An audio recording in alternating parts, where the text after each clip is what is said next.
All right, Mark, thank you. Healthcare for older adults is changing, but St. Paul's Senior Services has continued to expand its resources to bring patients the absolute best care. Joining me now to discuss is President and CEO Michael McHale. Michael, thank you so much for being here at KUSI. Thank you. It's a pleasure to be here tonight. Of course. It's such an important topic. In fact, I had this discussion with my father over the weekend, how healthcare is changing. It's getting more expensive. The cost of living is getting expensive, and it's just so important to discuss and for families to assess their parent's situation or a loved one when they're going through this. And let's talk about St. Paul's Services and the framework that you're looking at. You know, we're looking at some of the statistics that are facing us. You know, we don't want to be the bearer of bad news, but we want to raise the red flags that there is a perfect storm brewing in our country when it comes to our senior citizens. Share a couple statistics with you. 10,000 people a day in the United States turn 65. 10,000 people every single day.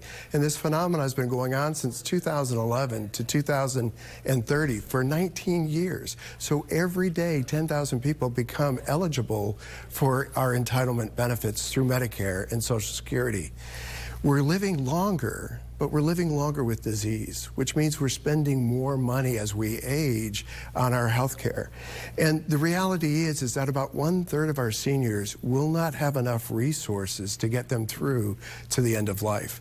So we're looking at this, it's coming at us in the 2030s, 2040s, and we're trying to figure out what do we need to do to rise up and respond to the issues that are going to be facing so many seniors in our community. Yeah, in St. Paul's, it is a nursing facility and also for rehabilitation. What are you seeing as far as challenges these seniors are having? Because I know there's a lot of networking and outreach with the families as well. Sure, and we have our skilled nursing facility, but we also have our housing facilities, independent living, assisted living, memory care.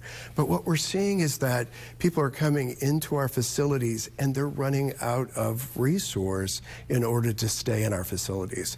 And so that's really the challenging part. So many of us believe that Medicare is going to cover everything for us, and it doesn't. Or McHale as well? Yep, McHale as well, and with all the pressures that are coming out of Washington now and out of Sacramento to have to cut those programs. And how is a senior eligible to be a resident of St. Paul's Seniors? So if they come into our independent living, they're just coming in and living in our communities.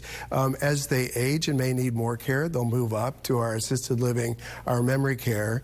Those are all paid for privately, so you pay for out of pocket for those services. When you move into the skilled nursing, it can be private pay unless you have a qualifying hospital stay, and Medicare will pay for a short period of time. Are you finding that many seniors are maybe selling their homes or condos and opting to be a resident at a facility like this? Yes, absolutely. We're seeing that the cost of upkeep for a home is getting to be too much. Folks will sell their home, use the investment in that home to fund their retirement. But because we're living longer, they're going through that retirement nest egg pretty quickly. And so that becomes a challenge.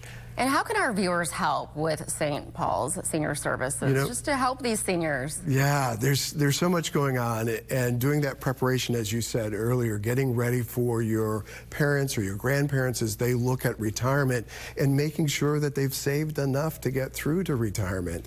You know, we're expanding our services. We're building out our facilities. We've got a major renovation project going on Bankers Hill at St. Paul's Reasoner Pace Center. We're expanding that. We've got a $12 million capital campaign going on to build out that building. We're making big investments in technology. We've opened a new technology center down in Mission Valley. So we're really trying to keep up with the demand before it gets here, so we're ready to take care of these folks. I am so glad we're having this conversation because many people get so busy with their own lives and they're not really thinking about their loved one's future, their mom or dad or the grandparents. And it is expensive. I have so many conversations with family and friends and their parents that they didn't save enough for retirement. And it's hard compared to living in the 60s and 70s. Absolutely. And many have said if I didn't have my home paid off or my condo paid off, I would be homeless because these rents are just too high. And plus with insurance too. Yep, that's why we're really looking at affordable housing as an option. You know, one of the things that drives us is we believe for this generation that we can do better. And that really rallies us to make sure that we're trying to do better for this generation as they do live longer and spend spend more money on Great healthcare. discussion. Michael McHale from St. Paul Senior Service. We appreciate it. You sharing the framework to help our seniors. Thank you so much. Our pleasure.